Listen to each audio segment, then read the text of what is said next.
Hello everyone, আশা করি সকলেই ভালো আছেন। গত ভিডিওতে আমরা লিনাক্সের বেসিক কিছু কমান্ড নিয়ে আলোচনা করেছিলাম, সুপার ইউজার এবং রুট ইউজারের মাঝখানে পার্থক্য দেখেছিলাম এবং কিভাবে আমরা ফাইল এবং ফোল্ডারকে আইডেন্টিফাই করতে পারি সে বিষয়ে আমরা দেখেছিলাম। আজকের ভিডিওতে আমরা লিনাক্সের ডিরেক্টরি স্ট্রাকচার সম্পর্কে দেখব। চলুন শুরু করা যাক।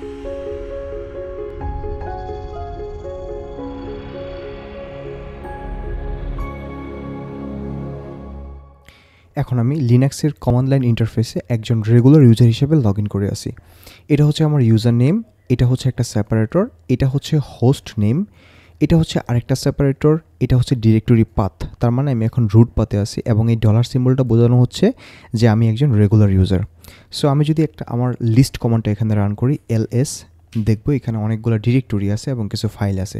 তো প্রত্যেকটা ডিরেক্টরির একটা মিনিং আছে, এখানে আমরা স্টেপ বাই স্টেপ বোঝার চেষ্টা করবো এই ভিডিওতে। তো আমি হচ্ছে এখন রেগুলার ইউজার হিসেবে লগ ইন করে আসি। এখানে দুইটা ফোল্ডার আছে, দেখার চেষ্টা করবেন। একটা হচ্ছে হোম ডিরেক্টরি আর একটা হচ্ছে রুট ডিরেক্টরি। এই দুইটা ডিরেক্টরির কাজ প্রায় সেম। এই হোম ডিরেক্টরিটা হচ্ছে রেগুলার ইউজারের হচ্ছে রুট ডিরেক্টরি, এই হোমটা, আর এই রুটটা হচ্ছে সুপার ইউজারের রুট ডিরেক্টরি। আমরা জানি সিডি দিয়ে হচ্ছে আমরা আমাদের ডিরেক্টরি চেঞ্জ করতে পারি। সিডি দেন এই সিম্বলটা হচ্ছে একটা টিল্ডার সিম্বল, এটা দিয়ে হচ্ছে আমরা আমাদের রুট ডিরেক্টরিতে যেতে পারি। আমি যদি এন্টার দিই দেখবো আমি হচ্ছে নাজমুল হুদা এবং আমি আমার রুট ডিরেক্টরিতে আসি। তো আমি যদি এখানে PWD দিই, প্রেজেন্ট ওয়ার্কিং ডিরেক্টরি PWD, দেখবো আমি এখন হোম ডিরেক্টরির ভিতরে আরেকটা ডিরেক্টরি আছে নাজমুল, এর ভিতরে আমি আসি এবং রেগুলার ইউজার হিসাবে এইটা হচ্ছে আমার হোম ডিরেক্টরি নাজমুলটা। আমি যদি একটা স্টেপ পিছনে যাই, সিডি দুইটা ডট এন্টার, আমি এখন হোম ডিরেক্টরির ভিতরে আসি।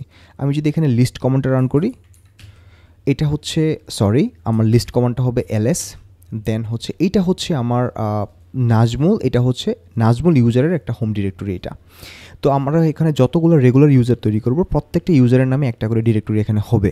অলরাইট, সো এখন আমি যদি সুপার ইউজার হিসেবে লগ ইন করি, let's say sudo su super user, then আমাকে পাসওয়ার্ড দিতে হবে, এন্টার। তো এখন হচ্ছে আমি আমার হোম ডিরেক্টরির ভিতরে আছি। অলরাইট, আমি যদি এখানে আমি আমার সুপার ইউজারের হোম ডিরেক্টরিতে যাই, যেমন হচ্ছে সিডি চেঞ্জ ডিরেক্টরি, দেন হচ্ছে টিল্ডার সাইন, এন্টার। এখন যদি আমি PWD দিই, PWD, দেন এটা হচ্ছে আমি রুটের ভিতরে আসি এখন। তো আমরা জানি যে আমি যদি আবার রুট ডিরেক্টরিতে ব্যাক যাই, সিডি স্ল্যাশ, এটা হচ্ছে আমার রুট ডিরেক্টরি। এখন আমি যদি ls কমান্ডটা দিই, দেখবেন আপনারা এখানে হোম হচ্ছে রেগুলার ইউজারদের হোম ডিরেক্টরি। যতগুলো আমরা রেগুলার ইউজার তৈরি করব ততগুলো ডিরেক্টরি তৈরি হবে এই হোম ডিরেক্টরির ভিতরে, এবং রুট হচ্ছে সুপার ইউজারের রুট ডিরেক্টরি। অলরাইট, তো আমরা এই দুইটা ফোল্ডার সম্পর্কে বুঝতে পেরেছি। আমি একটা ডায়াগ্রাম তৈরি করেছি আপনাদের বোঝার সুবিধার্থে, চলেন আমরা ডায়াগ্রামে সুইচ করি। তো এখানে দেখেন আমি রুট ডিরেক্টরি, এটা হচ্ছে আমার রুট ডিরেক্টরি, এখানে আমি কিছু গ্রুপ করে ফেলেছি। যেমন ইউজার ডিরেক্টরি হচ্ছে, এটা হচ্ছে হোম হচ্ছে রেগুলার ইউজারের, রুট হচ্ছে সুপার ইউজারের, বাট দুইটাই হচ্ছে আমাদের ইউজার ডিরেক্টরিজ। তো এখানে হচ্ছে কিছু ডিরেক্টরি আছে অপশনাল অ্যান্ড এক্সটার্নাল, এখানে কিছু ডিরেক্টরি আছে আমরা এক্সপ্লেন করব। এগুলো হচ্ছে কিছু ডিরেক্টরি সিস্টেমের জন্য, এগুলো হচ্ছে কিছু সিস্টেমের ইনফরমেশনের জন্য। আচ্ছা, তো এখানে কিছু সেপারেট ডিরেক্টরি আছে, যেমন ইটিসি যে ডিরেক্টরিটা, এর ভিতরে আসলে আমাদের সিস্টেমের কনফিগারেশন ফাইলগুলো থাকে। যখন আমরা SSH নিয়ে কাজ করব, সিকিউর সকেট শেল নিয়ে কাজ করব, তখন ওইটার কনফিগারেশনটা আমরা ইটিসি ডিরেক্টরির ভিতরে করব। তারপর যখন আমরা Nginx রিভার্স প্রক্সি নিয়ে কাজ করব, তখন এটাও হচ্ছে আমরা এই ডিরেক্টরির ভিতরে করব। তারপরে হচ্ছে আমরা যখন ইউজারের পাসওয়ার্ড চেঞ্জ করব, ওই পাসওয়ার্ড ফাইলগুলো হচ্ছে ইটিসি ডিরেক্টরির ভিতরে থাকে। ট্যাম্প হচ্ছে, আমরা ট্যাম্প নামটা জেনেই বুঝতে পারতেছি, এটা হচ্ছে একটা টেম্পোরারি ফাইল। একটা ইউজার যখন লগ ইন করে তার কিছু টেম্পোরারি লক তৈরি হয়, এবং ইউজার যখন মেশিনটা যখন অফ করে দেয় তখন ওই টেম্পোরারি ফাইলগুলো চলে যায়।